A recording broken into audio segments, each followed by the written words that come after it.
Welcome in, guys. Episode 85 of the Chillin for Our Lives podcast. I'm your host, ElectricityWave, and today I am joined by no other but the amazing Stadium Beats. Today we have a bunch of interesting topics. We're going to talk about a bunch of different stuff. For me, not too much craziness has gone on within the last week, so I don't really have too much housekeeping when it comes to my life. Same. Oh, actually, we just out here.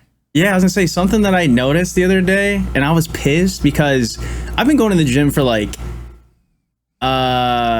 since the pandemic's. No, I didn't go for like the first 3 months, but like let's say almost a year is when the gym like reopened. You know how we had that little break when like stuff kind of reopened.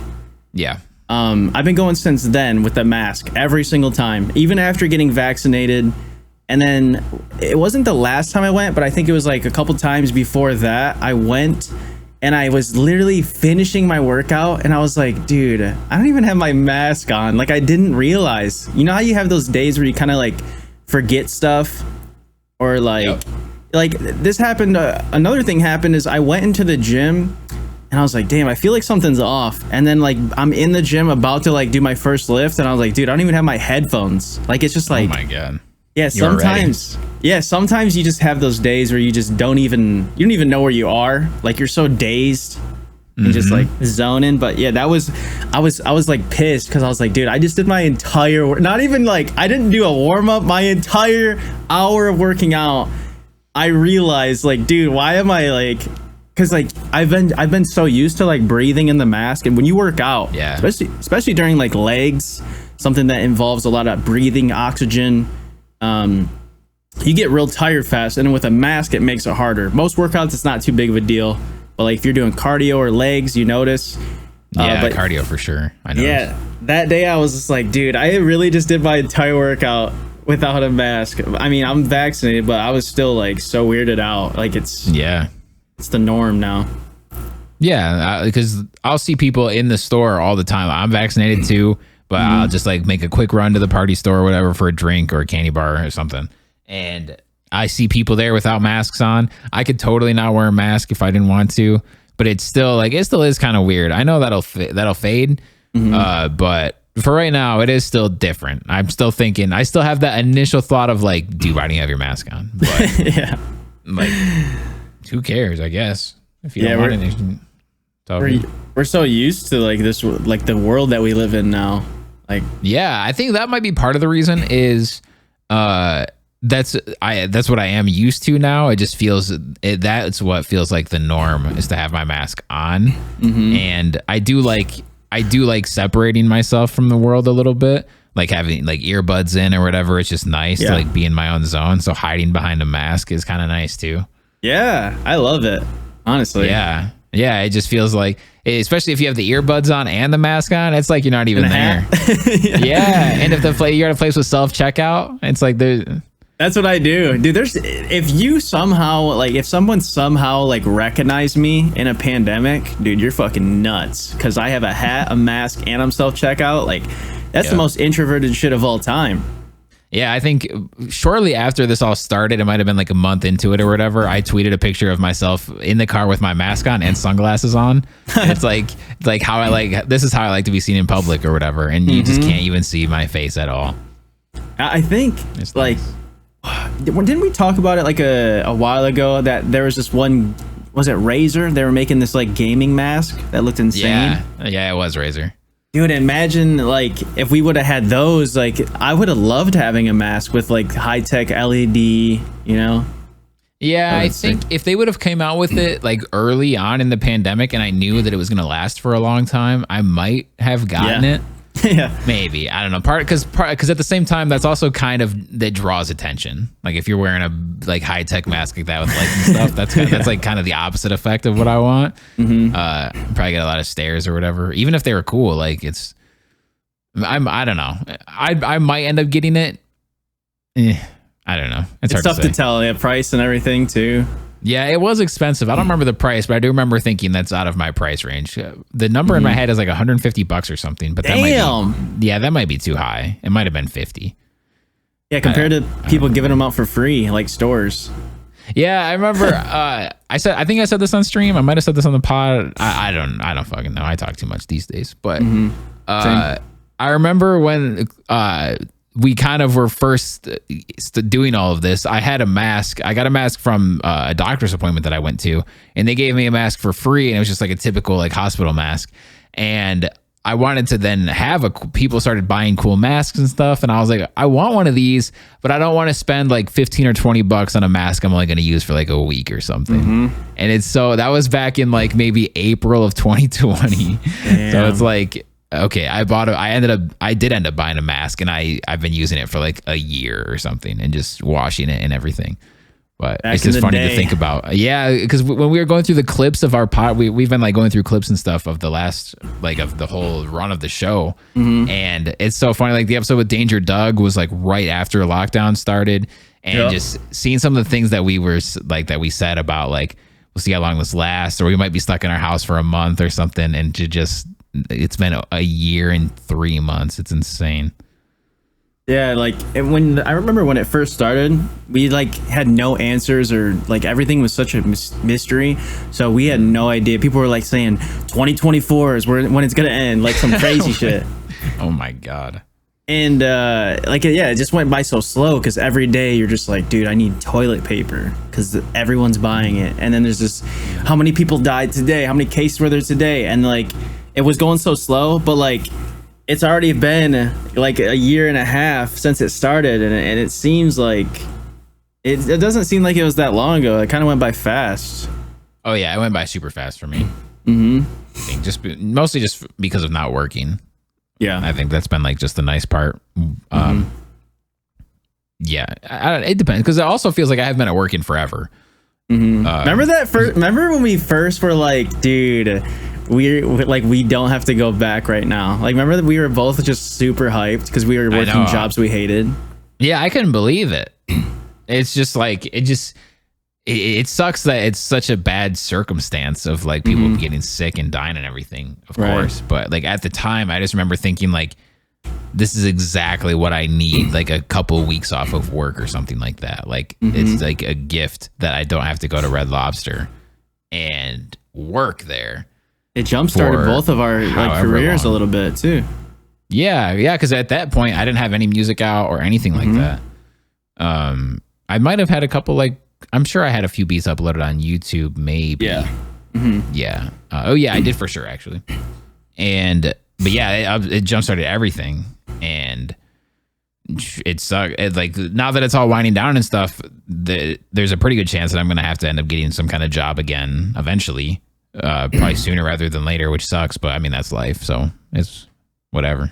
Do you have any regrets over the pandemic of like the things you wish you would have done? Yes. What are your regrets? I spent too much money on things I don't need. That's like my whole life, though. So it's just, well, one of these days I'll learn, but maybe. And I definitely could have worked more on music, and that's it, really. I don't have too many regrets. I think I spent my time wisely. I did what I could. I mean, I had to be locked in, like stuck in my apartment for so much of it. So it's not like I wish I would have like socialized more or something. That's the opposite of what I should have been doing. I maybe not played Apex so much, but if I wouldn't have played Apex, like it just would have been playing other games that like taking care of my backlog or whatever. But I don't know. I wouldn't say I have too many regrets. Why? What about you? I honestly don't think I do. Like, I mean, it's just like the same stuff that it's not regretting, but I just wish I would learn more in a short period of time. Like, I guess, like, I just wish I knew more about streaming and just content creation and marketing, but it's such a gradual thing.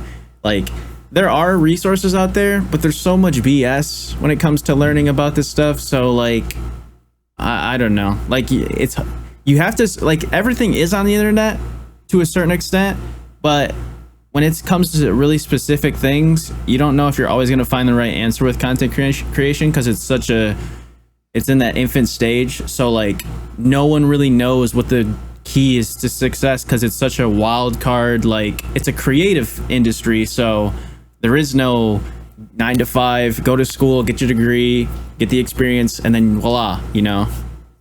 Yeah, like it would have been nice if throughout all of this I could have gotten myself to a point where music pays the bills, but that's not like a regret that it didn't happen. It's just like I tried and I'm still trying. And is there some other kind of magic lucky formula that I could have followed instead to get me there? Like possibly I could have done something else to totally like blow up overnight, I guess, but that's not like a regret that I didn't figure that out, because that's what, you know, so many people are trying to figure that out. There is no 100% right answer. I think, I don't know. I think you could make it a full-time thing, like relatively kind of soon. Like the biggest thing would just be literally recording yourself making the beat on TikTok and making the right beat that just goes viral, or doesn't even have to go viral, just, you know what I mean? And just funneling all those people into your Fiverr. Like, hey, I make beats for streamers, and then one streamer sees it, shares it, reacts to it, and then bam. Yeah, that is one good thing. Or I guess one other thing is I wish I would have started my Fiverr sooner. Because over the past couple months, Fiverr's been doing really well for me, which is great. But it, like I said, it still doesn't pay the bills, but it is nice extra money. And I get a lot of people say like, I'll be back. Like thanks for these beats. I love them. Here's a 5-star review. And when I need more, I'll be back. So that's always nice to hear. And eventually, like, I just need bigger and bigger streamers to find it, I guess. Discoverability is a blessing and a curse. Yeah, discoverability is everything. I got friend of the show, Seti. Go follow Seti on Twitter. He retweeted this. I tweeted something out about DMCA and another Twitch DMCA fiasco with a link to my Spotify playlist, and Seti retweeted it. And it ended up doing it didn't blow up in a Twitter sense, but it blew up in a like me-sized Twitter sense. Like it got like 160 likes or whatever, which is like way more than anything I ever usually tweet. And my playlist that day got more followers than ever. Nice. So yeah, so something like that is really nice to see. And it's just crazy how discoverability and who sees what and who you know and things like that is usually more. It's got to be like the most important thing. Like it's probably second underneath like the talent, of course, because you have to have the talent for that popular person to want to retweet it or tell people about it. But it's just so valuable. It really is. It's, I don't know. I mean, it just kind of it's just inspiring for, you know, future friendships, work, business relationships, and just creative, you know, doing your own thing too. But it's really cool how, like, you know, one retweet or one recommendation can make that big of an influence, you know? Yeah, because I was looking to see like when other people would retweet it or like it, I would like, you know, I would just see their name pop up and check them out. And the first like maybe quite a few, like the first 30 or 40 people, they would also follow Seti, so I know that that's where it came from. And then DMCA is obviously a big enough issue to where it might have been searched a couple times. Like if you searched DMCA, then my tweet would pop up too that day. So that helps, of course, too. But it was just cool to see, because I have my Spotify has analytics just like YouTube or Twitter or any other site, and going from just my artists stats, but then I also the Stadium DMCA going live playlist, whatever I called it, that has its own stats too, and that day was its most successful day, which is like great to see. Yeah, hopefully that's awesome. All up from here. So in terms of topics or, you know, stuff to talk about this week, what would you like to start with? Oh man, I want to start out. I've been thinking a lot about Twitch chat etiquette recently. Oh yes, I love this. Yeah, I think that would be fun to talk about. Yeah, in so many things, not just like having good manners or being a bad person or a good person or something like that. Just with so many things, though. Something little. I've been thinking about it a lot, but the thing that really put me over the edge and thought like this is something I really want to talk about is yesterday. On Twitch, Maximilian Dude was streaming the new Virtua Fighter 5. And it's like new in quotes. It's like a release of an old game. And he was learning a character And I can't remember. I think the character's name was like Jean. I'll just say Jean. It might be Jean or Jean or something. Just Jean. I'm an American. I don't know how to say these names. Same. And he was playing Jean. He went through Jean's entire moves list and learned all of his moves and just totally like figuring out everything. And somebody in chat with all the confidence in the world says, "Oh, Jean is a stance-based character." And Jean does not have a single stance in this game. Not one. And a stance, like for context, stance in a fighting game is like, let's say you hit down, back, triangle, then that your character goes into a stance, which then opens up more options to do. Like, oh, from this stance, you can do a drop kick, or you can grab, or you can do something like that. And he just says, Jean's a stance-based character. He doesn't have one stance in this game. This guy's totally wrong. Everyone in chat is like, what are you talking about? He has no stances, all this stuff. But this guy just comes in and says that, and it's just whatever. And it's like, sure. I don't even think he read it. Or no, yeah, he said something like, he basically said something little like, oh, I just went through his moves list. I didn't see one stance in there. Like he doesn't have one. It's just something like simple like that. He didn't go off on him or anything. Yeah. But I just see so much stuff like that all the time. Like when other players or people are playing games, like I'll be watching somebody play Mortal Kombat and somebody does a move and then gets punished for it. And then the guy was like, oh, well, you're plus there. I don't know why he punished you. So you're not plus there. It makes no sense. People just say stuff all the time. And that was just one thing that put me over. That's not what we have to frame the whole, like we were talking about people spoiling games in chat last week. It's just, I would just want to talk about Twitch chat etiquette, I guess. And as the streamer from your end, how you approach that and how you like what you look for in your chat. I think one funny thing that you kind of reminded me of is like there'll be that guy that comes in just thinks he knows like 100% this is what's wrong, or this is how you do this, or this is how this character's built, and they're completely wrong. And I'll see like a streamer kind of call them out, and then the person will be like, dude, you're such an ass, like why? And it's just like, dude, the streamer's like, you came in with that energy and you don't expect that back. Like I just see that a lot. And I ended up seeing, we could talk about this later, but I don't know, when it comes to like Twitch etiquette, I think backseat gaming, I think there are a lot of people that don't mean to, and they're just really into it with you, or they're really just invested, or they want to help, right? Yeah. But a lot of the times, the streamer might not be looking for help, or they want to make the mistakes on their own so then they can learn and be on their own learning curve. Or like a streamer will ask for help when they want help with either a story game, a fighting game character, a shooter. And then it's cool. It's great when the streamer asks for it, but it's kind of like known Twitch etiquette that if the streamer isn't like straight up asking the chat or asking somebody like, how do I do this, then it's probably not, the best way to go about it. I don't know. It really just depends on the context, but backseat gaming has always been a negative thing for the most part. Like back when I first started playing Apex, I'm still not that good, but I was like still improved. This is back when I was like first learning keyboard, maybe a couple months after. And like sometimes people would come up and they'd be like, yeah, you should have did this instead of that. And I'm just like, bruh, like who are you? You should have done this is like so you just see that. And it's usually, obviously they'll say that because you died or you lost or something. So then you're already in that negative mindset. And then to see someone say like, oh, why didn't you DP that guy? It's like, come on, guys. Like, maybe like that would have worked, but just in this scenario you usually have so many options, and then you just picked which one is best, or you did whichever one first came to your mind and you tried your best to win or kill that guy or whatever.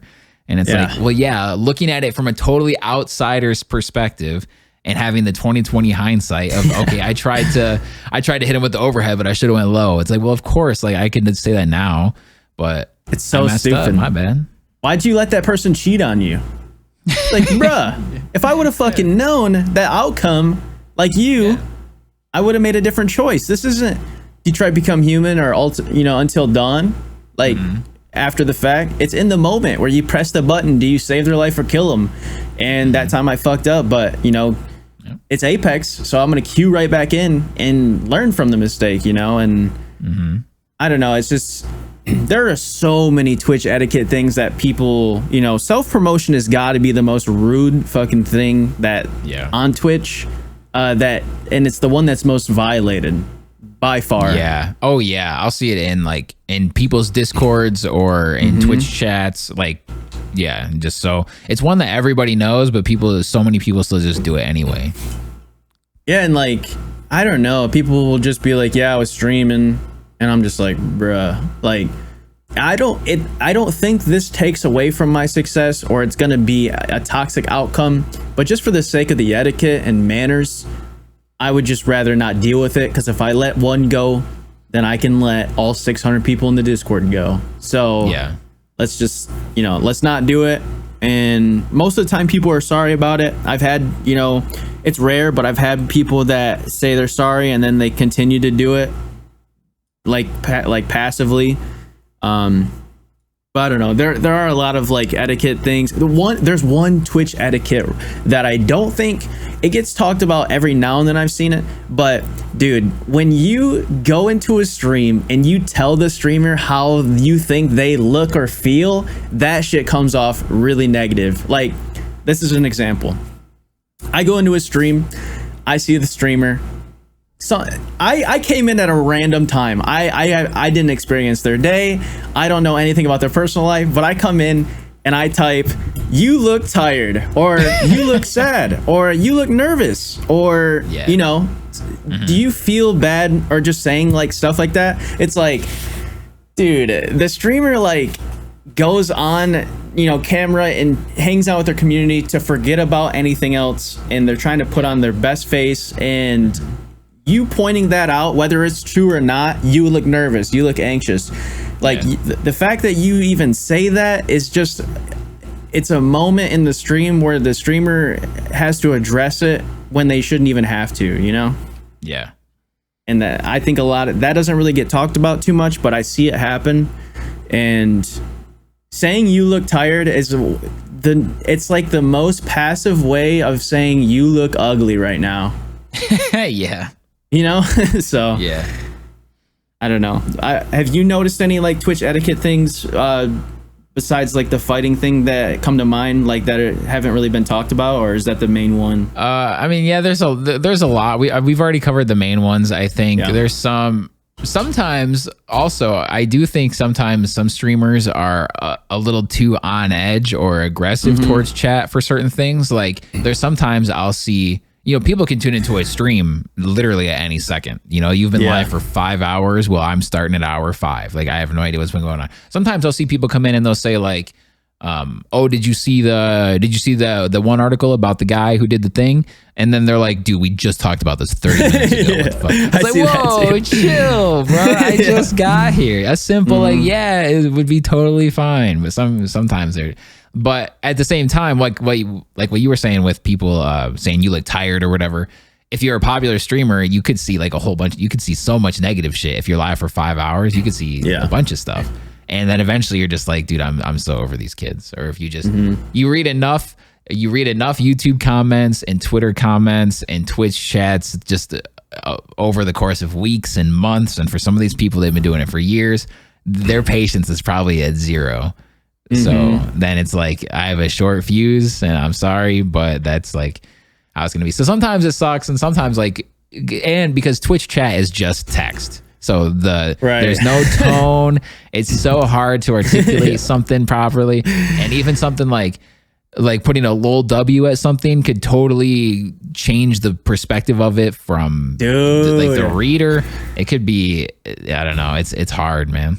That's the reason why I got rid of, like, I didn't have Omegalo or KEKW, and I only had LolW in the beginning, because KEKW and Omegalo really gave me the impression of, like, this is all of my experience in chats I've seen, but those two, so KEKW, Omegalo, those always gave the impression that you were laughing at something, not with something, at something. Yeah. And LolW would give the impression that you're like, it's like a nice gentle chuckle. You're not being aggressive with it. It's very friendly. And that's why I didn't have those two for a while, but I trust like the community, you know, the Storm community that, you know, we have. And it's just like, I don't know. It's just it's so weird how, like you said, like different emails can have different contexts, especially in different communities too. Like it really depends on a lot of different factors. Yeah, so many factors. Like I've always had KEKW on, even though I agree with your interpretation of it. It's just still my favorite laugh emote. So like I kept it that way. But I do see, like, let's say another fighting game reference, but let's say I'm watching a Twitch streamer and we're talking about Tekken, and somebody mentions Mortal Kombat. Well, Mortal Kombat's like the redheaded stepchild of the FGC for some reason. So then someone will always type Mortal Kombat KEKW. Yeah. So like I'm laughing at Mortal Kombat. Like, right. Mortal Kombat, that dumb game. So it's like, yeah, I totally agree with that context of it, but it's still just my favorite emo. So it sucks because I don't want my KEKW to be interpreted that way. I want it to be interpreted as like we're laughing together, but I don't know. It's because some people could see LOLW that way, and I don't know. Everyone has their own perspective, so it's hard to. Yeah, it's hard to like gauge it. I just assume if they have it turned on, then they like it. You know, you don't have to have it turned on. So yeah, it's a BTTV thing. So they can turn it off. Something else is, speaking of like different perspectives and how one streamer sees things from the next, is I genuinely do like to be corrected most of the time. And I think I'm in the minority there. Where, 100%. Yeah. Especially if you've been on Twitter. Yeah. I guess it depends. But for the most part, it's like, if I say something wrong, like I don't like being wrong. I don't think I have to be right all the time, but like I don't like being wrong. So if I pronounce something wrong, or if I say the wrong thing, or if I say I'm +3 here when it's really +1, like I like when people tell me that. Of course, you can present it in a negative way to where I don't like it, but I do invite my chat to like correct me, like, yo, you said this when it's this, and that's fine. Because then what if I do think that, oh, Wraith's tech lasts for 4.5 seconds, and I have no idea how long it lasts. Let's say I keep saying over and over again, like, oh, I got attack so I can be invincible for 6 seconds. And what if I just keep saying that, or I like just go about my life keep saying that? Like, somebody correct me, please. It's 4 seconds or 4.5 or whatever it is. So I do like being corrected, but it's like you said, I don't think that's a popular thing. I guess it depends on the subject. Like if it's an Apex thing or something I'm interested in streaming, I would love to be enlightened. If it's a minor thing where I say the wrong name of like a movie, or like I don't know, like something super subtle where it really doesn't matter, and someone goes out of their way to correct me, I'm like, dude, you kind of ruined the conversation. Like maybe I'm telling a story or a joke, and it's like, who gives a fuck if I pronounced it wrong? That's my take on me not caring if I'm corrected. But if it's something that's like it's knowledge, where it's like, you know, like an Apex thing or a stream thing where it's like, oh, this is, so then it really helps you. If it's something that helps me, then I love being corrected. But if it doesn't matter, then I'm just like, we're wasting our time. Yeah. But I agree with you. Like it's definitely like you're in the minority of people to want to be corrected, especially nowadays. Yeah, and another Twitch stream I watch a lot is Wrestling Observer Live, and they do like a wrestling radio show every day. And a lot of times they're talking about NXT and AEW, and sometimes he'll accidentally, let's say he means to say AEW, but he says NXT. And it's obvious if you have any kind of context or IQ over 50, you know that he meant the other one based on what he's talking and using your context clues. But then still for the next 30 seconds, Chad is like, NXT ? NXT KEKW. It's like, bro, you know what he meant. He doesn't think Kenny Omega's an NXT. Like, come on. It's just, it's so in Twitch that chat sense. Just being Twitch chat. Yeah, exactly. Oh, and another thing, to flip it back positive, is Twitch chat and inside jokes is one of my favorite things, for sure. I love when there's Twitch jokes in a community, in a specific community, whether it's like, oh, we can all make Apex jokes now, or we can all make ElectricityWave jokes now. It's like getting people in on that, and then when it spills over to like Twitter or something too, that's one of my favorite things too. I love it.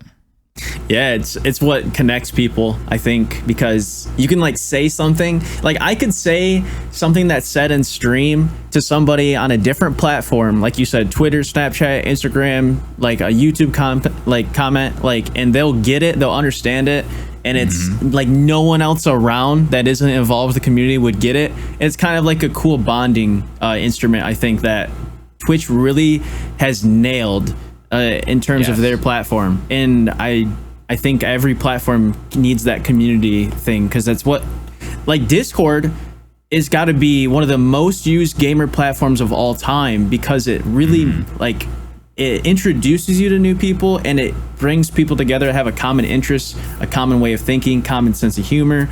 And I don't know, it's a really cool thing, like you said. Yeah. Discord's fantastic. It really but is. Like with the jokes, it's like they're so niche that it's like I can't even give you an example of one because it sounds so stupid. It's like I can tell you some funny rollback thing that had me dying last night in Max's stream, but it's like it wouldn't even make you half smile, you know? It's just like, but I love that shit. And everyone has those when you're like first kind of getting introduced into a community. Like, let's say tomorrow you decided like, I'm a Smite player now, and then you get in, like, you start watching Smite chats or Smite streams and stuff, and at first you might not get it, but eventually you do, and then you're like part of it, and you're part of the joke, and you're in the group, and that stuff is always fun. That's one thing I love about our older podcast episodes, is that, you know, in the title would be like the joke. It's not that we have to name them like that, but one thing I really liked about our older podcast episodes was we had those inside jokes or just like dumb shit that we would come up with mid episode. And I think that's something I would love to kind of bring back, you know, and obviously naturally, but I love that stuff. Yeah, because I don't know. I guess you're right in the sense that I can't really think of anything like that's happened recently, but we didn't make like a conscious decision of like, let's not do that, because I would want that more. Yeah. I don't know why that happened more earlier than now. Because we didn't know what the fuck to talk about before. Yeah, probably. There might have been more spitball in the past. I don't know. We need to set aside like a half hour where we just do that, you know? Yeah, because sometimes we'll be like, okay, I don't know what to talk about, let's figure it out. But next time it could be like, I don't know what to talk about. All right, hit record. Yeah, literally just record it and fuck it. Yeah, record it and fuck it. Record it and fuck it. That's the episode title right there. Yep.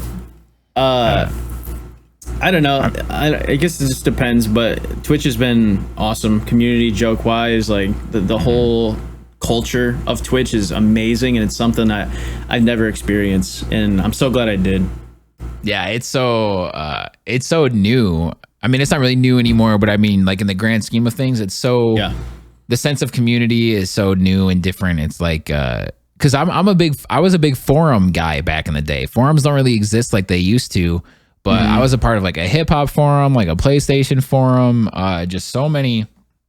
An Eminem forum, like just so many forums. I loved getting online and talking about stuff that I like with other people who like that too.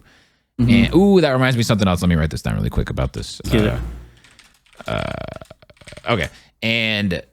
But now Discord is great for that. Reddit is great for that. It's still different, but like with me, I revamped my Discord recently and started like pushing it more in my streams and stuff. And it's because like, dude, I'm gonna start playing the fuck out of Guilty Gear Strive, and over the past year I've been trying to like get into that community and everything.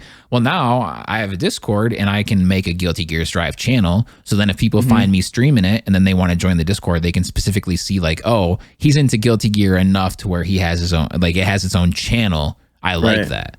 So then like, dude, I want to get into the nerdiest, most minute little details of these games, like, and just talk to people about that. And I've always loved that, and Discord is like a premier spot for it, and it's huge. It's used by millions of people every day. Yeah, I was just thinking of like with the Discord and stuff, you could create like this like really cool thing. I don't know if I'll spill it on the pod, but I'll tell you off stream. I'll write it down. Please do. While you're writing it down, the other thing I thought of, another negative thing, unfortunately, but something that I see a lot in Twitch chat is like names that you see regularly that are always negative about the topic. And it's like, why are you even here? Like the wrestling radio show that I listen to, the host is very pro All Elite Wrestling. Like when he talks about AEW, it's clear that he's a big fan. So he talks about AEW a lot. And there's this one guy in particular in chat who shits on it every single chance that he gets. And it's like, why are you here? Yeah. Like, watch somebody that isn't talking about AEW. And like there was a match on the pay-per-view on Sunday that was phenomenal. One of the greatest tag team matches I've ever seen in my life. And instead of saying either, you have three options here. Say nothing, say something positive, or say something negative. And he said, he said it was a great match, or he said it was a good match, but let's not kid ourselves, it wasn't the greatest match of all time. It's like, that's your standard? We can't positively talk about this match because it wasn't the greatest match of all time. Like, you even saying something positive, it was a good match, you still have to turn around and say like shit on it. Like, why are you here, bro? Or that would ruin anything. If it's not the greatest thing I've ever experienced in this category, it's nothing. Yeah, like, oh yeah, you're right. It wasn't the greatest match I've ever seen in my life. So why are we even talking about it? Like, fuck that match. That's what I should have said, or that'd be a great response if you said that. Yeah, so it's like, and I don't just see that there. I'll see that in anything. Like, yeah, like just regulars that you notice in chat. It's like, well, dude, why are you here? You're literally negative about this topic over and over again. Like, if you don't like Apex, why are you watching this Apex streamer every day? It makes no sense. I think people just want attention. Like, truly, that's the only incentive. Can you mute specific people on Twitch to where like their message doesn't pop up in chat anymore? You just have to time them out or ban. No, I mean, like, not like as a viewer, not as a mod or like a channel, like as someone who doesn't own the channel, like just as a regular viewer. Can I block people? Yeah. Hell yeah. And you don't see them. I got to do that. Like, they don't even exist to you. Yeah, that's the greatest thing. That's one of the that's got to be a top 5 internet thing that's ever happened. Dude, blocking someone on the internet is so, like, because in real life, if you're in the same room with somebody and they're being annoying, they're saying negative shit, they're just like, there's bad vibes, you got to either leave, ignore them, or make up and kind of just be like, all right, I'm just going to have to deal with this or whatever. On the internet, it's literally like 2 clicks. Click on their name, click block. It might be 3. Then they click yes. And then just literally that person jumped off of the edge of the earth, the flat earth that we live on. Yeah. So for sure. It's awesome. So good. All right, I gotta turn my fan on, but I have my headphones on, and I don't want to take my headphones off. So treat for the you got like Pink Panther your way out of the room. Listeners, yeah. Da-da. Yeah. Da-da. It's not gonna happen. Oh, maybe I can get some footage. You're good. We got plenty of stuff. We have plenty of stuff to talk about, and we're already 38 minutes into the pod. So yeah, I feel like for hardcore fans of the show and new listeners that like this kind of that's what they're hoping for out of the show. Yeah, that kind of structure. I feel like that would be fantastic. But in terms of like breakout videos or shorts or clips or whatever, that's probably not the best way to go. But it happened naturally, so I'm glad it did. I'm going to do the most unnatural segue of all time. Ready? I'm so ready. Yeah, I'll ask it. Fuck it. Why do you think TikTok is so addicting? In the past, like recent streams I've had, people have been like, all right, I'm going to go to bed. And they'll be like, which means going to lay down and scroll through TikTok for an hour. That's literally everybody nowadays. Whether you're a gamer, whether you're on TikTok like frequently, or you're just a normal person with a normal job, has nothing to do with content creation. Why do you think that TikTok is so addicting? My first obvious, easy, potentially wrong answer is that because each video is a minute max, so it's like it's so easy to keep your attention because so much is happening in such a short amount of time. It's like the video is short, so they purposefully make content like short form, quick, fast moving content. And so much is happening. You watch it, you laugh or you don't laugh or whatever, or you enjoy it or you don't. And then you just easily swipe to the next one or scroll or however it works to the next one. And it's just boom right here again, full screen, and it's just happening again. Like something else is on your screen now. So it's like, it's so much easier to get through 30 1-minute TikToks than to like sit down and watch one 30-minute show, because you're not as invested. There's not like a story happening. I mean, if there is a story in the TikTok, it starts and ends super quickly. Straight to the point. Yep. It's very straight to the point. It doesn't feel as much of an investment, but at the same time flies. So next thing you know, I went through 45 of these things and it's 1 a.m. Yeah, it's really crazy how an app like, TikTok kind of took what Vine did and just made it better. They made it so, the whole like 6.5 second with Vine thing was really cool, and it was like awesome that they had a template. But I think at the end of the day, I mean, I don't know how long Vine was like popular or even out, but it was a few years, and it kind of got to the point where stuff was getting too ridiculous and people kind of just ran out of ideas, because comedically you can do a lot. There was still millions of videos uploaded, but like 6.5 seconds, it's like, how much can you really tell? How much you can't really talk. Like, that's the one thing I've noticed making TikToks. If you want to make a 15-second video talking, you better talk fast, and you better cut out every space where you're not talking, because that shit flies. And and now TikTok, they had the 15-second clips, and then they had the minute. So you had a whole minute, and now they just released where you can do up to 3 minutes. Oh my God. You're gonna sing TikTok, a whole song. Yeah, TikTok is becoming like this mini YouTube, where you can, like you said, scroll through TikTok really fast, and you can, if you don't like something on YouTube, then you gotta scroll through your recommended, or you gotta go back to your home page with the recommended. You gotta go search something, you gotta click on it, see what the thumbnail, the title. On TikTok, it's one thumb swipe to up, and you're on to the next thing. Like, as soon as you don't like something, you're gone, and it's on to the next thing. And the thing with TikTok that makes it so interesting is it's like a roulette. You don't know what the next video is going to be. It could be, you have no idea, something totally different. And the thing that makes TikTok so interesting is the fact that they cater the app to you like so perfectly.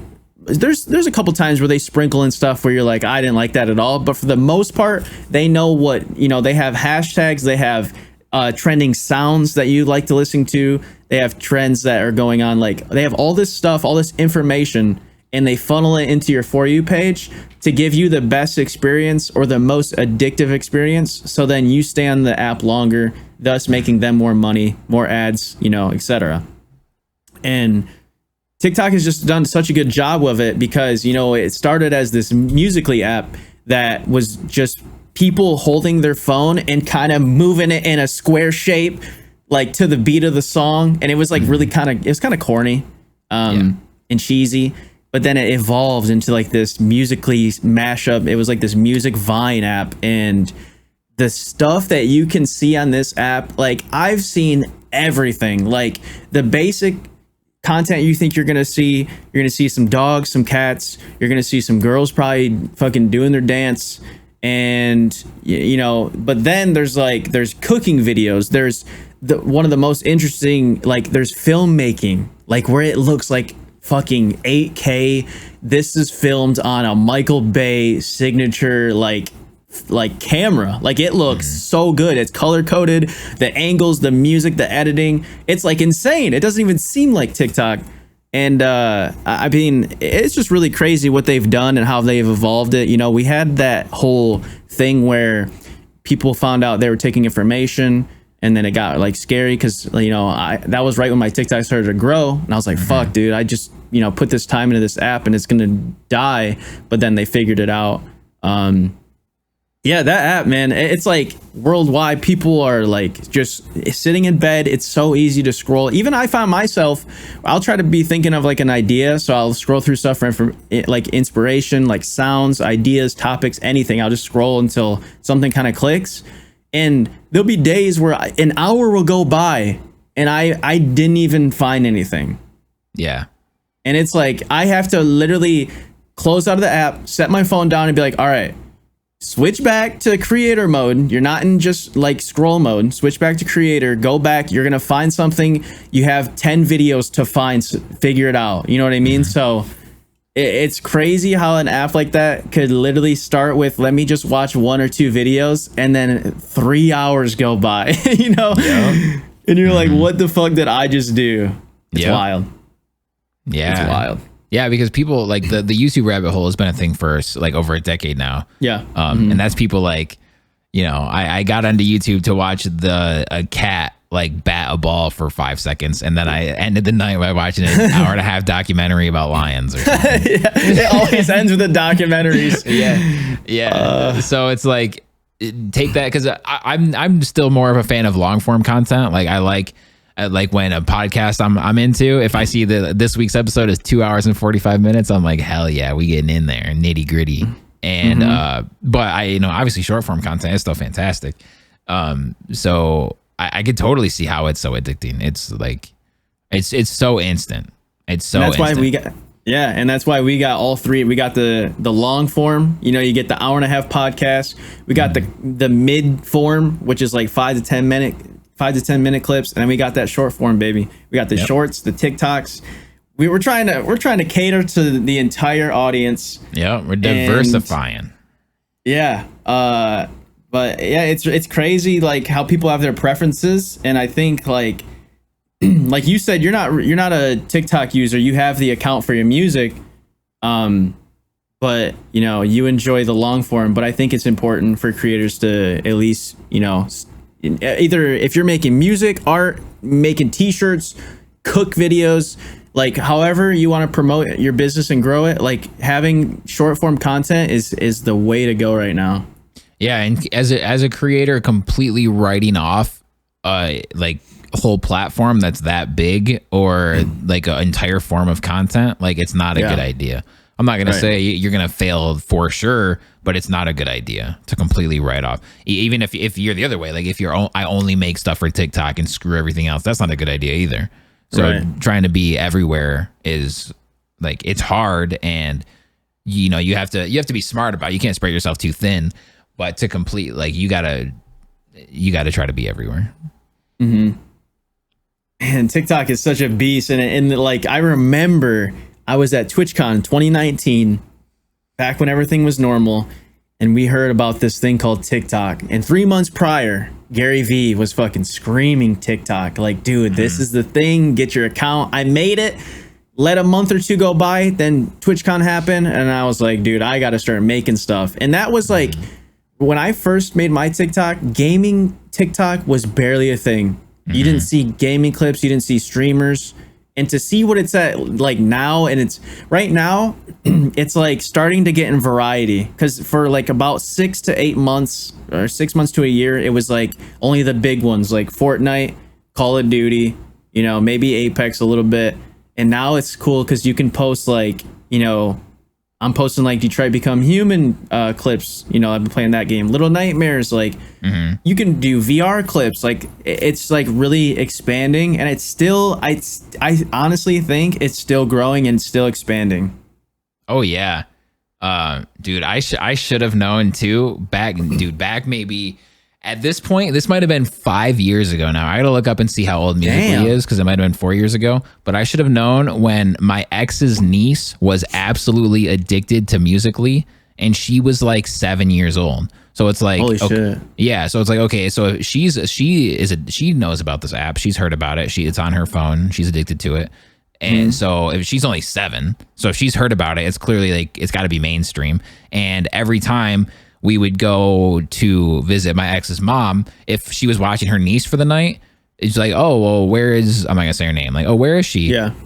She's in the room, she's on Musically again, or her and a friend are in there making videos for Musically, and that was every time guaranteed. So at that, I don't know how, it should have clicked like this is it then. Musically is the thing. And then I remember when I heard that they got bought by TikTok, or they got bought by somebody who renamed it TikTok, whatever the thing is, whatever the deal was. Yeah. It's like, well, TikTok's a great name, and the writing was there the whole time, and I fucked up by not like I wasn't in this pioneer. space then. Yeah, like I wasn't in this space then. Like I wasn't really making music or into this at all back then. So that's probably why I didn't think about it that way. It was just like some dumb 7-year-old thing at that point. Right. But yeah, it was a fast just skyrocket to the top for them. That is crazy. Yeah. The proof is always in the pudding. I don't know what that means, but I think it applies. Yeah, I don't know where that saying comes from either. Yeah. It might be. I don't know. My gut reaction is the pudding tasted good. Like I made this pudding and the proof is here. Like I'm good at making pudding. The proof is right here. Right. Taste it. But that could be totally wrong. Mm-hmm. One saying I don't know why I'm so proud of, not to stick on this for too long. I promise we can get back to it. But one saying I am proud of for knowing the meaning of it is knock on wood. I know where knock on wood comes from because people like, I don't remember the exact location, but way back when, like centuries ago, there were people who thought that spirits lived in trees. So whenever they were lost or they needed to find their way or they needed good luck to be able to get home and be safe, they would always knock on the trees, which is wood, to connect with the spirits, and then they would guide them home. Wow. Yeah, so you learned something today. That's where knock on wood comes from. So if a girl sucks the soul out of you, then you got to knock on wood to speak to the spirit. Yes, exactly. That's why an erection is called wood as well. Wait, really? No. That actually reminded me of a saying that I know the meaning of is close but no cigar. Oh, yeah. It's a saying because at carnivals, that was the prize. And you would like try to throw the ball in the bin or hit the target. And they'd be like, that's close, but no cigar. And that's why people say it. And I'm just like, it's so crazy that some sayings, or most of them, have like actual meanings of why they are a thing. Yeah. Yeah, because eventually things like there's so many phrases that are basically just a word, like that people just say and they don't think of it. Right. Like I could care less. People say that. Like they don't really always say. Yeah, that's my go-to one. But like people don't think about what each individual word in that phrase means. They say that phrase as a word. I could care less. Basically. Like, yeah, okay, you could care less. That means you care. Because if you could care less, then you care a little at least. But but there's so many like that. And phrases I ain't never going. You're like, so you're on your way? Yeah. Oh, those sayings are so funny. I mean, we can bring this up. It's kind of a beefy topic. We're 52 minutes in, so we still got a little bit of time. I think it's worth mentioning because it's been happening in the Twitch world. This guy named Aiden Ross, he's been like the I don't know, just like one of the people on Twitch and TikTok just blowing up his content. He's been having several like rappers and celebrities on and just being kind of like sus, like that Hamlin style content. And then we have Ludwig. He was like the most sub streamer on Twitch. He did that month subathon. Ludwig was doing kind of looking at this spider web of Twitch streamers. I forgot what it's called. It's like it shows all the big streamers and how their communities connect. It's really cool. And it uses a bunch of data numbers, and he was kind of just talking about Aiden Ross's content, not really giving the best credit, but just saying what he had to say. Aiden Ross saw the clip, and it's how drama is kind of like packaged a certain way, so it most likely was somebody who wanted to start something, or they were a fan of someone, so they packaged it and edited it in a way and sectioned it out of context. So, they could start something. And then he saw the clip and it started this whole like beef thing. And I didn't even know about it until I was watching. Miskiff was doing this thing called Schooled, where they kind of have streamers on and they ask them like, are you smarter than a fifth grader, like structure or like format where you like graduate to each grade? And he was asking everybody before the show, who do you think would win in a fight, Ludwig or Aiden Ross? And I was like, what the fuck? What does this mean? Like, why is he asking this? Is he just being like stupid? Like he always is. Like Miskiff's always just being dumb, kind of like how I am. And I like went and looked and I was just like, damn, there's some shit going down. Like, and I'm not even like a big fan. I don't really care, but it was just like you don't really see like that much drama on Twitch like this. So and I knew like I've heard of the Aiden guy, and I know Ludwig, so I was just like, what the fuck could Ludwig do? You know, because he's such a like, I don't know, he's a pretty nice guy, good guy. And it's just funny to see like I think it was Greek God tweeted something like, you don't even have to try to be a streamer. This is the content on stream right now. And he took a screenshot of all his friends, and they all in their titles are said about the drama. Like everyone was just farming like views for it because they knew it would get clicks. And my question with this is not to really talk about the drama, but what do you think about Twitch drama? If do you think it's smart for content creators to, you know, use that drama to, you know, bring in people? Because there's a funny example of Mizkif's girlfriend. She runs like an animal sanctuary, I think it's called, where she like raises money to like help rescue animals. She put in her title like something about the drama, and it literally just gave her more views, and people were donating towards the thing, like the animal thing. That's awesome. Yeah, and just so they could make fun of the drama, like all the, you know, the text to speech thing, like they were just donating to like have Brian talk shit about either one. And it was funny. Like, I like that. It was so five-head of her to like raise it for a good cause, you know? And it's just like, what's your take on all that? In her one particular instance, yes, that's fantastic. She killed it. That's a great idea. But it is, to capitalize on drama like that, it is a good idea to generate big clicks, big numbers in the short term. But you also you have to be aware of the community that you're about to grow because of that. That's a bad idea. Everyone's chat that is good, that I like, I think that person has a great community, that person has a great chat. They're so far away from anything like that. They probably have no idea who either of those two people even are. They're about this thing. They don't even have to be about positivity. It's just like, yo, I'm really into Apex, and I've got a bunch of Apex people around here, and we're fun, and this is great.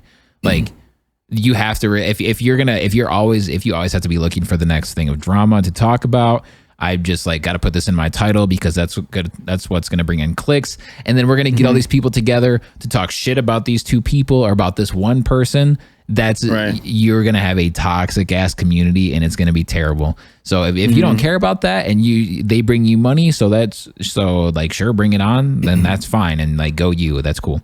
But as long as you have to realize that, and I don't think it's a good idea if you just like want to have a nice positive existence, I guess. Like, it's, I mean, you know me, you know me and us, like how you run your streams and like how the podcast goes and stuff. Like, we're just so far removed from all of this, and I like that, and I don't want to capitalize on it or anything. Like, are we gonna make that the thumbnail or title it? Like, maybe, I don't know. We might end up coming to that, but it's like, I like to frame it. We're not just like I remember Ludwig. I don't even remember the other guy's name. I already forgot it. Doesn't even matter. Yeah, so it's like how we then decide to take that and then frame the discussion, because you also at the same time you have to realize that if it takes a lot more time, and it's a lot harder to completely 100% build your audience on like good, positive, deep stuff. Like, if we like, are we just going to talk about Apex every week or whatever? Like, being timely and talking, especially because we talk about Twitch all the time. So if this is like two big Twitch streamers that are like, you know, we can talk about it. Like, we can talk about Jake Paul getting beat up when he does a fight or something like that. So it can be a good idea to talk about. You just have to be prepared to tackle it a certain way to where you're not just bringing in negative aura around yourself. Yeah, and that's why I preface the question is, what do you think about the subject? Like, yeah, exactly. I just explained what happened just to kind of give a background of why I asked. But like, I'm the same way. Like you said, I didn't even bring it up in stream. One, because my community doesn't care about drama anyways, which is awesome, because that's how it should be. Because I don't care either.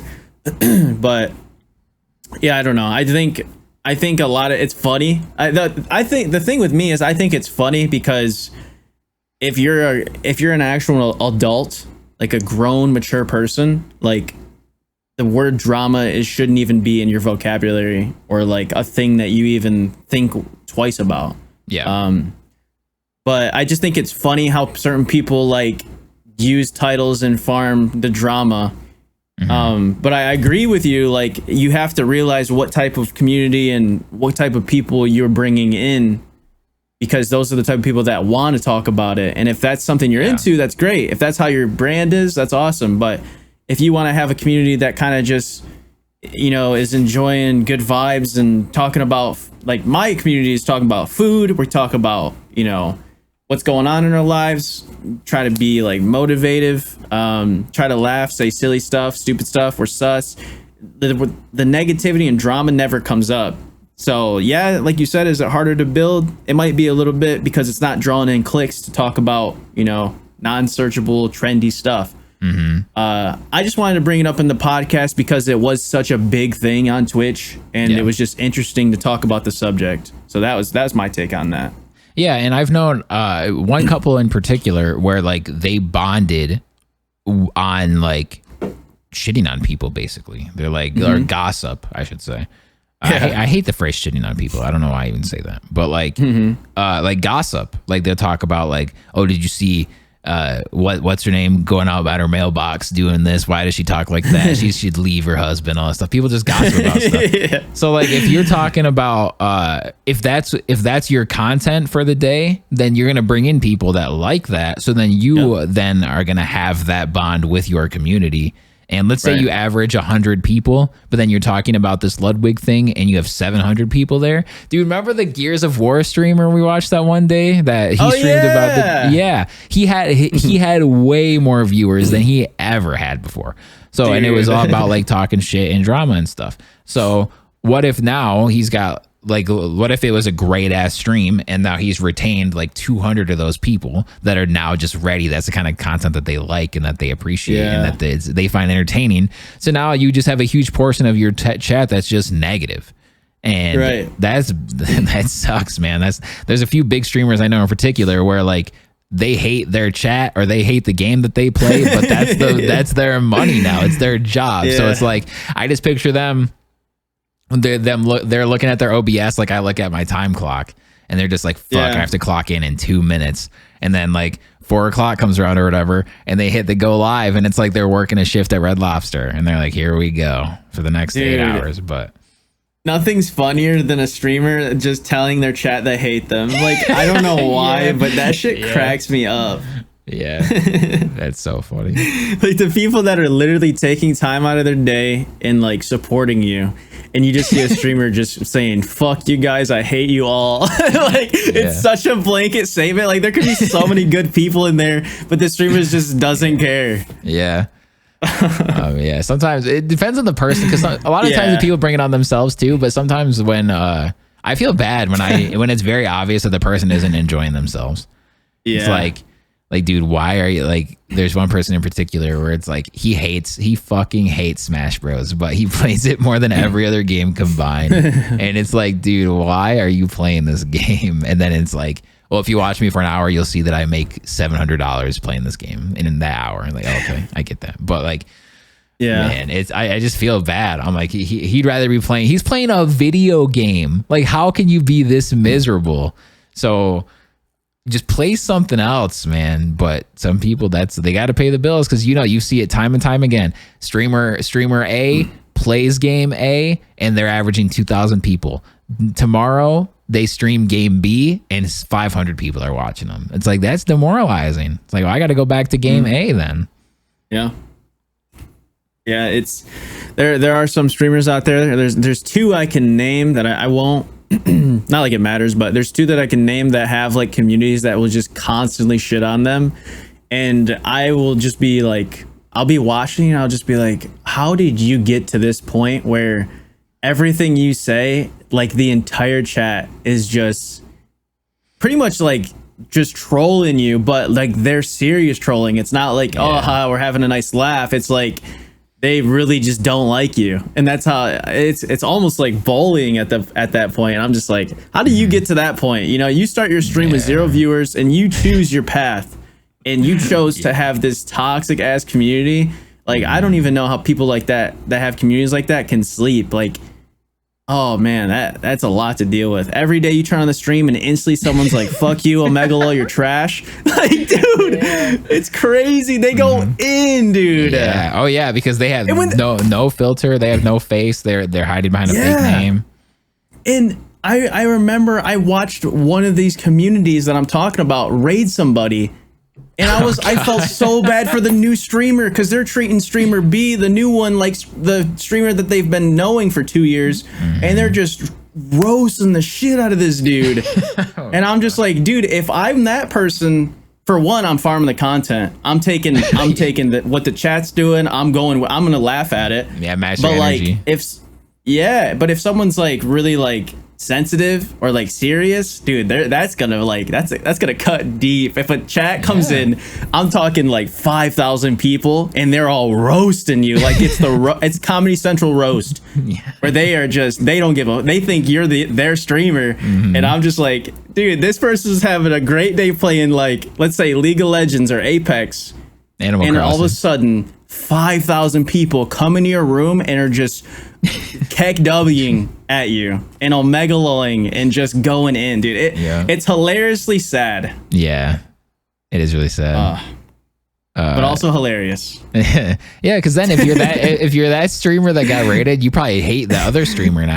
Yeah, you're like, dude, you tweet, you're like, dude, never raid me again. Yeah.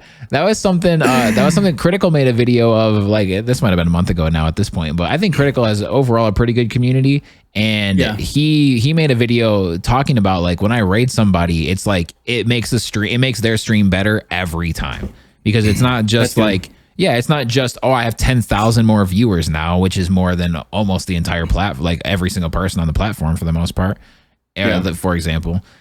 But they're all awesome people. They come in hype. They take interest in whatever game I'm playing. They're donating. Like, they're laughing. They're laughing with you. It's like, okay, so then that makes Critical look awesome at that point. It's like he's garnered a great community. It's such a good thing. Then if you do a complete 180 and you have the opposite effect, it's like, dude, fuck this you guy. Piece of shit. Why'd you raid? Like, I hate. I'll never watch your content again or whatever. It's dude, I witnessed that and I just felt so bad, because I just saw literally one of the most toxic communities ever raid somebody, and I was just like, and probably not the most toxic, but definitely not a good community.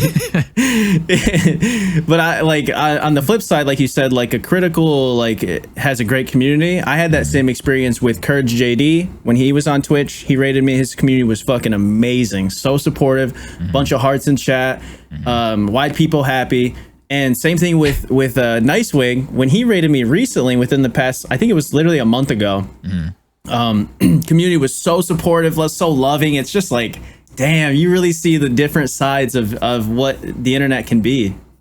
Yeah, it's great. It's crazy. Because I have a very, very limited number of Twitch streamers that I watch, and they all have that kind of like good community. So then when I hear like stories that you tell me, or just see that kind of, if it does somehow leak over sometimes, I'm like, dude, this is like a whole different platform. I don't understand how people can. I don't understand how people can like just exist on this side of Twitch like day to day.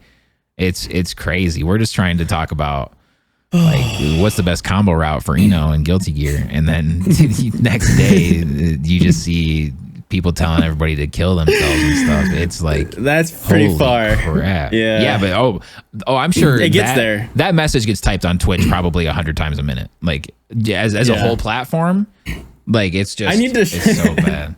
I need to show you what I'm talking about. Like, we need to go in the streamers chat, and I just need to show you what they say. And it's so funny, but it's like, at the same time, if you're putting yourself in that streamer shoes, you're like, this is funny for me being like an outsider, but if I'm that streamer, I'm shutting the stream off, or I'm just fucking banning everyone and starting at 0 again. Yeah, or I'm gonna turn chat off and just play my game. And Yeah, let them have chat fun. doesn't exist. Interactive my ass. Yeah, I'm gonna just take like full screen myself or something so I don't see chat. I was solo queue this stream, dude. Yeah. That's so funny.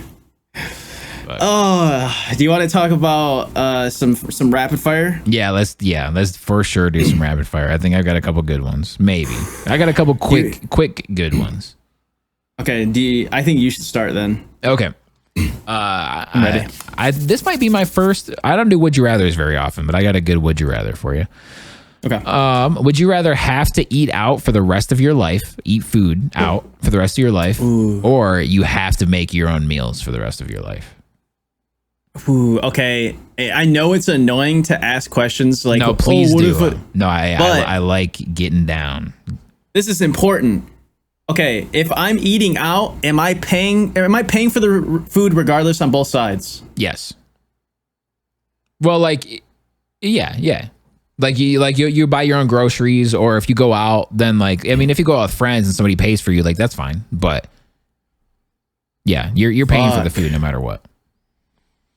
I'd probably, oh man, the only thing is that if you cook at home, you have way more options of being healthy. Like if you're trying to eat healthy. So in our case, we're trying to eat healthier for the most part. Cheaper too. And it's way cheaper. That seems like the better route. But the X factor is laziness. I am not I'm not someone who wants to cook. I did it today. It took like, it was like 30 minutes of, preparation, and then it was sitting in a crock pot. So it wasn't really that bad. It was like probably 35, 40 minutes total of like me actually doing cooking. So laziness with that added, I'm probably going to go out. If I can get like Uber Eats, like, does that count? That counts as eating out, right? That's fair. You can get like Chick-fil-A delivered to your door or something. That works. I mean, if we're talking right now, I'm going into debt by next week probably. Damn. Because that shit's expensive as fuck. Like if I do that for every meal, that's like $100 a day, 365 days. Like, especially that's if you Uber Eat, yeah. That's a lot of fucking money. So that's like $36,000 a year. Jesus Christ. And if you cooked at home, you're probably gonna spend like, I don't know, $50 a week times 100. I don't know. You're probably spending like a fourth of that. Yeah. So if it depends, if I'm doing it right now, I know this is the longest answer ever. If I'm doing it right now, I'm shopping. But if it's like over the course of my life, I'm probably eating out, and I'll just have to figure out the money eventually. Yeah. What about you? Yeah, I have a similar answer. Right now, it's the groceries and eating and making my own food and stuff. But if I'm rich, I'm eating out for sure. Because then you can eat healthy options. Like you can eat like a super expensive steak, full of protein, get a side of broccoli or whatever. If I'm rich, I'm eating out. Like it might be inconvenient that I have to go somewhere and eat every time. That would suck. Yeah. But maybe you can get leftovers. Like, let's say I go out, but I'm going to get 2 meals and then just bring one home. Like, you can do that. But yeah, so yeah, there you go. That's my answer. So my actual for sure answer is I would have to make my own meals for the rest of my life. Oh, that'd be awful, dude. Imagine you pick that option and then your song or one of my clips goes viral the next day, and you're like, fuck, I gotta call that genie back. What's his email? I gotta get back to him. But yeah, I guess you gotta go with what's the now. Yeah, I guess it's more that's practical. Making food, and I would hope. I was talking to my dad about this today. I would hope that there is like some type of device or cooking utensil that can fry or like stove cook stuff on its own, like a oven does, but on the stove. So like cooking quesadillas or frying chicken or like anything on the stovetop, there needs to be an automatic device where you literally throw it in frozen, fucking go fuck off for 30 minutes, come back and it's done. It's flipped, whatever. Oh yeah, that'd be great. That'd be amazing. That would change everything. You got to get an air fryer. I know. Let's get a sponsor. Yeah, Ninja. Right? You playing Fortnite still? No, I was kidding. What if that was his brand? I'm like, damn, you're successful. Oh my god, yeah. Because like as famous and as rich as Ninja probably is, he's probably like 0.01% of the Ninja brand what they make. Yeah. Yeah, 0.01% of what one costs. That shit's expensive. No, as someone who owns one, I could say that's definitely not the case. But it is definitely a more expensive brand for sure. My first question is a shout out to whatever channel was up at the gym. They had this question up and I was like, oh, I'm using that for the pod.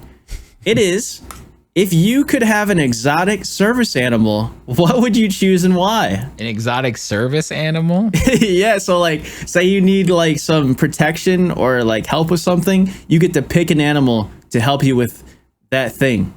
Can I pick a bird that can go to the store and bring me things?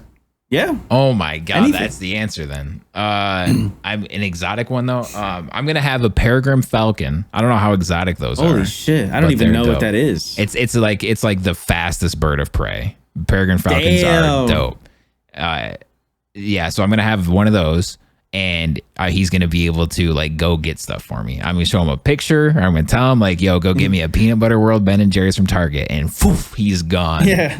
Just ride to a 7-Eleven. I'll see you in 2 seconds. Yeah. That's my answer. That would be sick, dude. You imagine? Okay, like you know how like I'll be streaming, and you'd be like, dude, I want to go like to the store. I'll be back. Yeah. Imagine if you're like, dude, I'm about to send my falcon to the store. Yeah. Like you would get even more stuff. Yeah, it'd be dangerous, but like I would try to use them responsibly, and because that would save me time. Like it'd be Uber Eats without the extra money. It would be owning a falcon would be cool. If service animals are always so like well mannered and so well maintained and everything, so he'd be cool. Please and thank you. Yeah, like imagine I'm doing the pod and I'm just like holding my arm out like this, and a fucking falcon is chilling on my arm. That'd be so cool. That'd be sick. I could pet him and everything. Have like this dope ass cage. So I think that'd be really cool. That would be awesome. Damn, you really got me thinking now. Yeah. Oh, because I was thinking like you could have like that was a good answer. Like you could have something go do something for you, or you could have someone like you know what it'd be really really nice if you could hire an exotic like a silverback gorilla to help you move. Oh you yeah, could literally grab your bed, your setup, you know, and they're smart enough to where like you could just be like put it there, and he'd be like oh, and then you just yeah. Do your thing. Oh my god, yeah. This computer, I know you guys can't see it, but this computer desk that I have, moving it, no bueno. If I could have a silverback gorilla just yeet it up viewers. like that. Yeah. Shout out to our Spanish speaking listener. We need subtitles for that part. Yeah. That'd be so funny if you added those. Yeah. Don't count. I might, but don't count on it. But yeah, if I could just have a silverback gorilla do it, because for sure they could pick this thing up, no problem. Right. That'd be great. Yeah. I would say also would be really cool if you could have like a cheetah and you could like ride on it to like take you, because you're going 80. I mean that's what a car's for, but it doesn't take gas, you know. Yeah, you gotta feed it, but it's not that expensive. You know how hard it would be to stay on top of a cheetah running full speed? Oh my god, it's probably impossible. You'd have to have like a customized saddle for it. Yeah.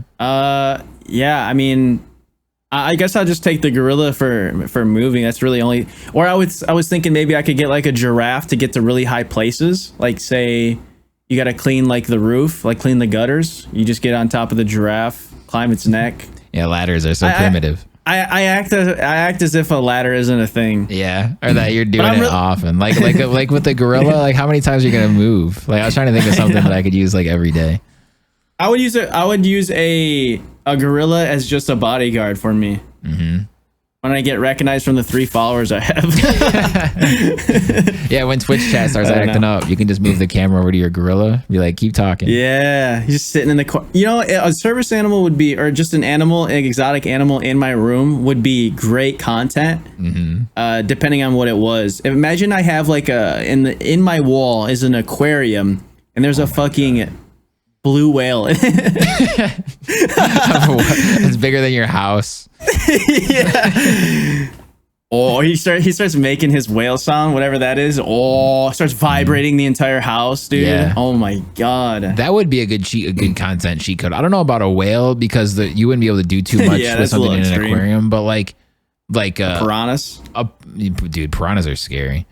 Yeah. There's an old skate shop in my hometown, or like the city closest to my hometown, called Piranha Alley, and they had piranhas in there, and they look scary, man. They were cool. They have sharp teeth. Yeah. Oh yeah. They'll eat you. They'll eat you up. No problem. They'll eat you up. But yeah, like that'd be like a content cheat code. Like if you had a trained gorilla, you for sure would blow up on TikTok. Just the kind of videos that you would make. Just the fact that it's trained at all, the first video would be like 1 million views probably. Yeah, I would definitely have him do a TikTok dance with me.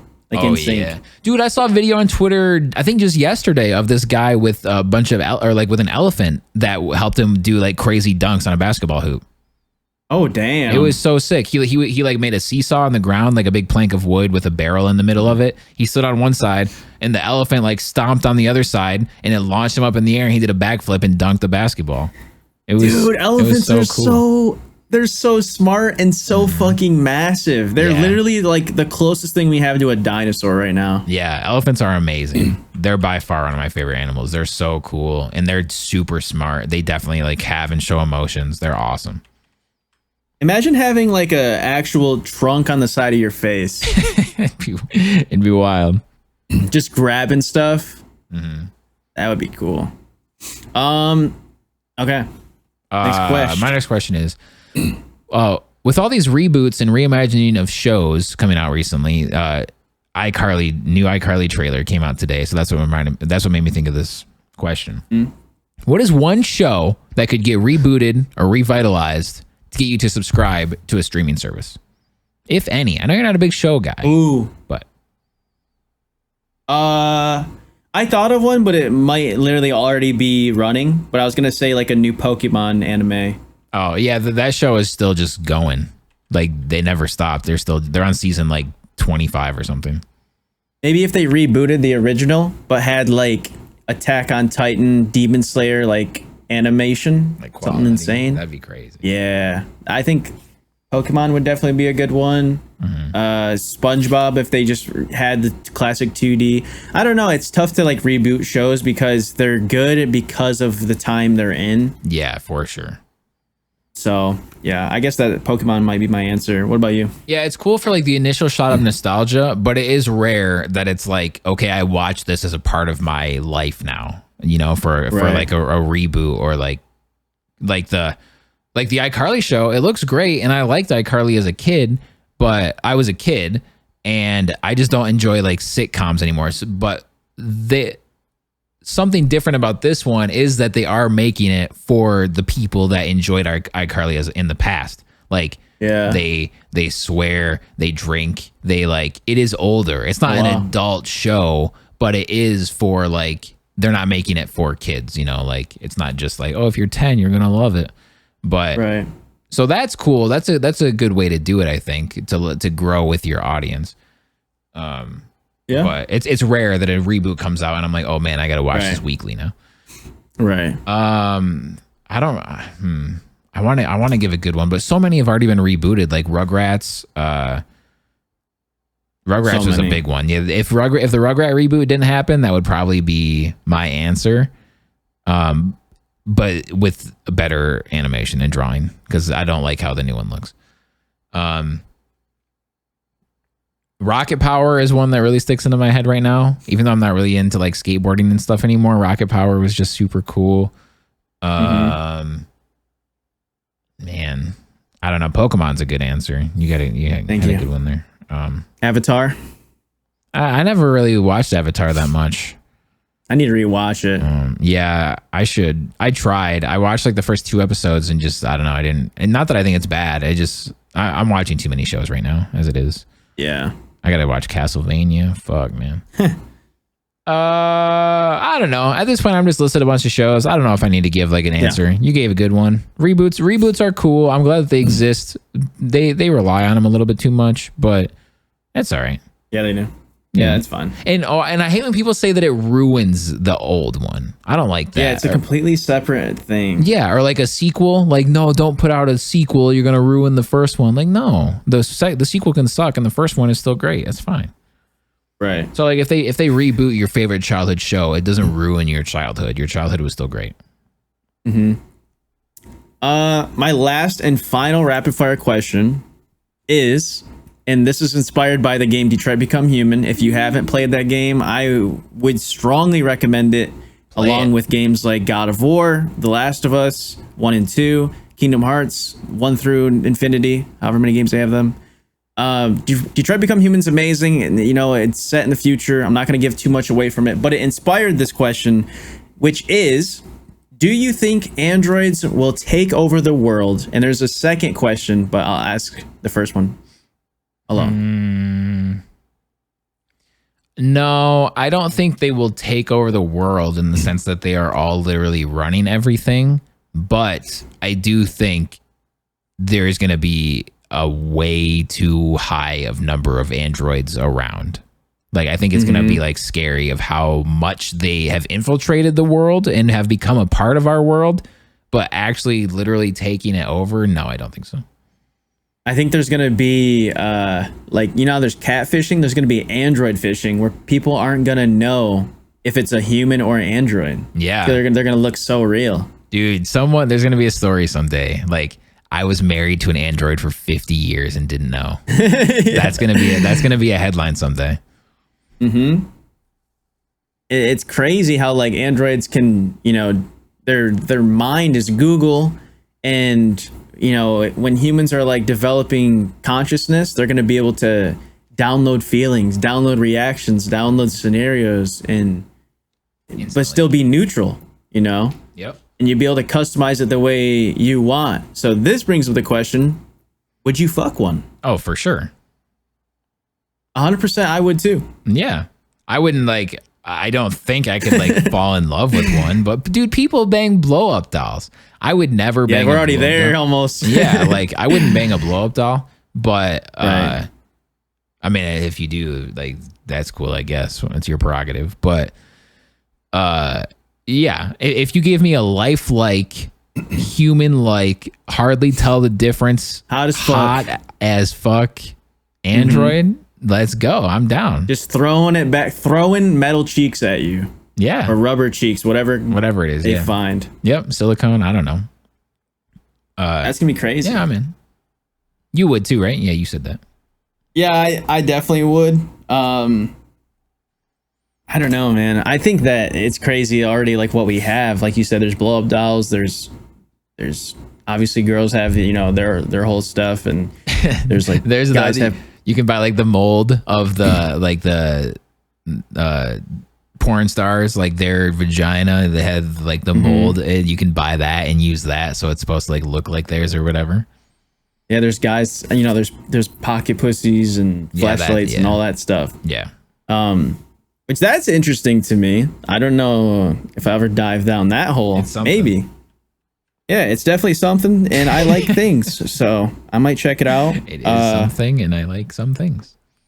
But yeah, Android, that's going to be crazy, because there's going to be a whole nother side. It's going to be called Droid Hub. There's going to be dudes banging droids, and that's I can't wait for those videos to come out, because I'm definitely watching. The first one that comes out, I'm watching. Because I want to see what it's like. If I'm gonna invest, in Detroit Become Human, if I'm gonna invest $8,000, oh my god, I want to know what I'm getting into. Yeah, that's a car. True. Speaking of porn, it already exists at a minimal level, and it's not. I wouldn't say it's mainstream yet, but eventually, deepfake porn is gonna be probably the most popular thing. True. I want to watch. I feel bad even saying a real person's name, so I just want to. I want to watch celebrity A get railed. So right, I'm gonna type that in, and somebody made it, and you won't even be able to tell the difference. Guilford Godfrey. Yeah. Put Gilbert Godfrey banging the Queen of England and make that a deep Hell fake. yeah, that's been searched. Because if you haven't looked, one of the like a lot of deep fakes are made by like just smart people that have figured out the technology. But then once you get Hollywood involved, or once you get huge budgets involved, look up, if you haven't, look up Sassy. No, this is not. Don't get too excited. But on YouTube, look up Sassy Justice, and that's made by the South Park guys, who obviously know a thing or two about creating entertainment. They made Sassy Justice, where their main character is a reporter that looks exactly like Donald Trump. And if you didn't know any better, you'd be like, why is Donald Trump talking like that? It looks exactly like him, and you can't even tell the difference. So like once you get like huge budgets involved or whatever, deep fake porn is going to be a massive industry. The technology behind that is leagues above my IQ. Oh, same. Think about like Patreon, like of a very good percentage of the highest amount, like the highest Patreon creators are like, they draw like anime porn, or they take commissions. Yeah. Like some of the biggest people on Patreon draw like not safe for work images and stuff. People pay top dollar for someone to draw it. If you want to turn it into an entire real deep fake video, it's like you're out of here, man. Sky's the limit. Yeah. I'm excited for the future. Yeah, the future is exciting. Like in every way, the future is like looking grim for some things, but in a lot of things, it's looking exciting. Yeah, I think we covered about everything I could imagine and more in this episode. We really did. So, if you are ready to close out, I think I am as well. I'm all wrapped up. All right, so if you enjoyed this episode, we're gonna do a quick little housekeeping. Make sure to review us on Apple Podcasts. Give us that 5-star review if you want to help support the podcast. That helps a lot. We do read the reviews, so if you haven't done that, it'll be in a description below Apple Podcasts .com/electricity, or oh my god, self promo. It'll be the Chillin' for Our Lives podcast reviews. You'll find it, and we check them almost weekly, so we'll be able to read it on an episode, your review. So thank you for that. Thank you for listening. Thank you for watching. And if you guys haven't checked out our Twitter or our YouTube separate channel, it's Chillin' for Our Lives podcast. On Twitter, it's C4OL podcast. Same on TikTok, C4. But all of the links will be in the description, so you don't have to type or remember anything. It'll all be in there to click. And this was episode 85 of the Chillin' for Our Lives podcast. We hope you enjoyed. And we appreciate you for listening and watching once again. We'll see you guys on episode 86 of the podcast. Until then, stay chill. Peace.